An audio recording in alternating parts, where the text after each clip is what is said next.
Pieds nus sur la terre sacrée, avant le Nouveau Monde. Dernier épisode. En 1970, la Peabody Coal Company, une filiale de la Kennecott Copper Company, commença à extraire le charbon de 65 000 acres qu'elle avait loués aux tribus des Navajos et des Hopis. Les représentants de cette société déclarèrent que les mines ne nuiraient pas aux terres indiennes et qu'en fait, elles amélioreraient la vie de beaucoup de Navajos et de Hopis. Un groupe de Hopis en désaccord avec cette initiative envoya la lettre suivante au président Nixon.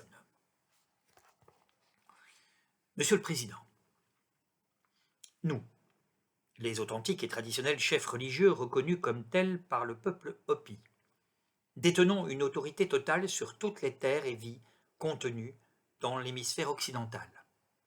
Cette charge nous fut confiée en vertu de notre connaissance du sens de la nature, de la paix et de l'harmonie telle que notre peuple l'a reçue de celui que nous connaissons comme Massaou, le grand esprit qui, il y a très longtemps, nous donna les tables de pierre sacrée que nous avons conservées jusqu'à ce jour.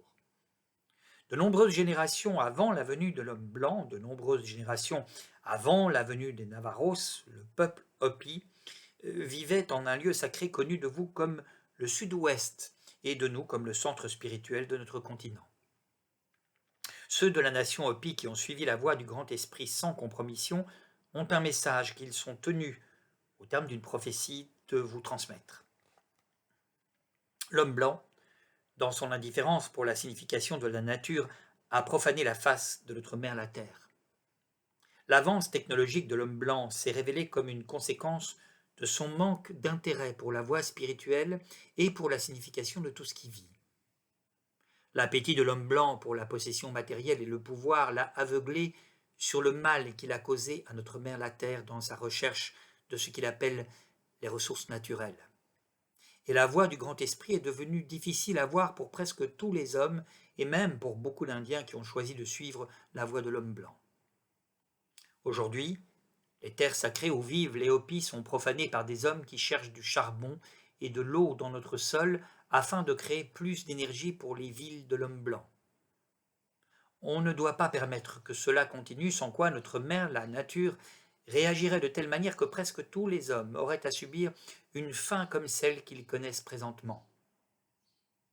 Le grand esprit a dit qu'on ne devait pas laisser cela arriver, même si la prédiction en a été faite à nos ancêtres. Le grand esprit a dit de ne pas prendre à la terre, de ne pas détruire les choses vivantes.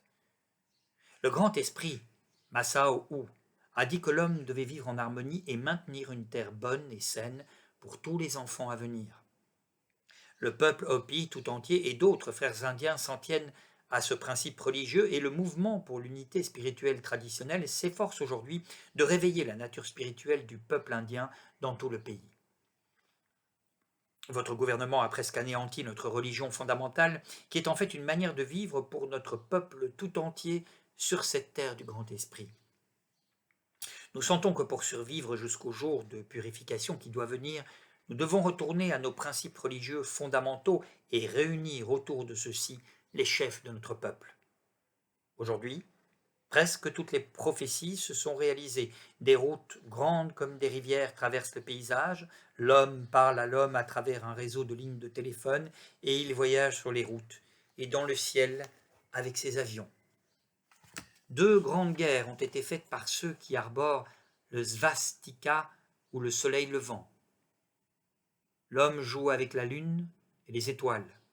La plupart des hommes se sont égarés hors de la voie que nous a montré le grand esprit, parce que seul Massaou est assez grand pour indiquer le chemin qui ramène à lui.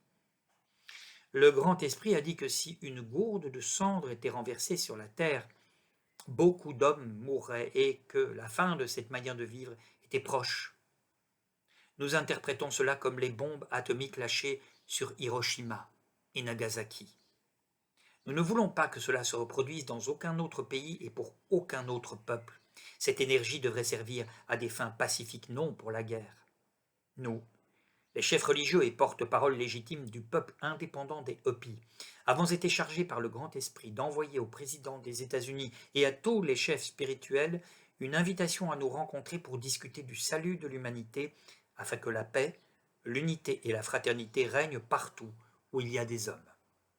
Sincèrement, signé Thomas Magnaxia pour les chefs traditionnels du village Hopi, Madame Mina Lanza Oraibi, Claude Kawan Giaumba, Shungo Pavi, Starli Lomayak Tewa, Mushong Novi, Dan Kachongva Otevila.